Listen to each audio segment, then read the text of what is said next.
He was born in 1921 in Malden, Massachusetts.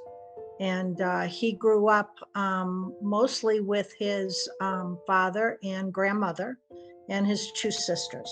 He did have a rocky childhood. He is someone who was very happy where he grew up, though, and he had good friends. About his late teens, he was in the Civilian Conservation Corps, and that was called the CCCs. I think he was in Vermont or New Hampshire, and they actually chopped down trees for the government. I mean, this was a government program to put young men to work, and he had to live away and do all that. His initial going into the service was with the Army Air Corps, which became the Air Force in the late 40s. When he enlisted, they sent him to training, and his first job to learn was weather observation. And then in 44, still in the service in the Air Corps, he trained as a bombardier, and that was in Texas. In 45, he was stationed in Las Vegas. That was the gunnery training, I believe. Discharged from the service after World War II, so that was in 1945. Once he got out to finish his training and stuff, he was a lieutenant in the Army Air Corps, a gunner in Korea. He flew missions.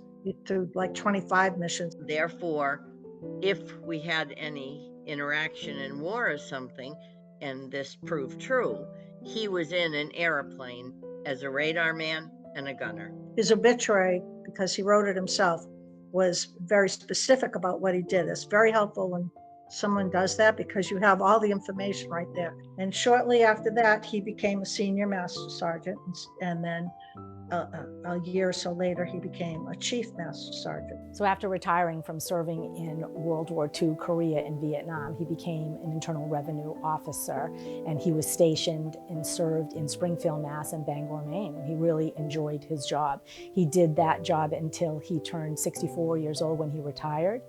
And then after retirement, he enjoyed like hunting and fishing. He was able to also do some trips to meet up with some of the people that he was in the Air Force with. He went to Las Vegas and San Antonio, Texas, and Washington, D.C. and Ohio for different reunions for his colleagues in the Air Force. What moving around did for me too as a child is it gave me earlier memories, I think, than most people have. We lived in Vermont.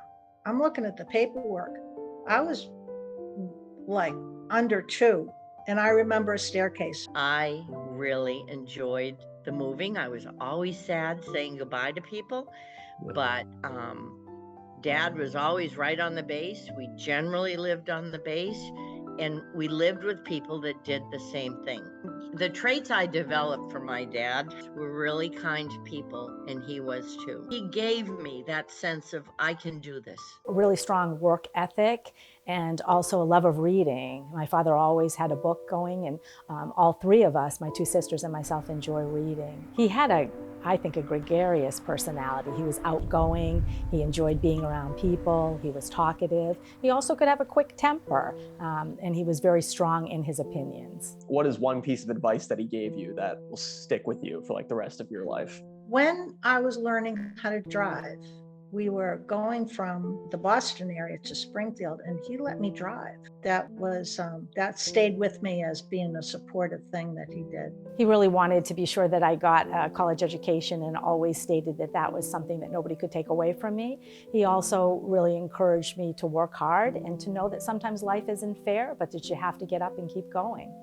One piece of advice from him is continue. Really, he wanted me to be strong and be okay and I'm gonna start crying, and be self-sufficient. And I did that thanks to him.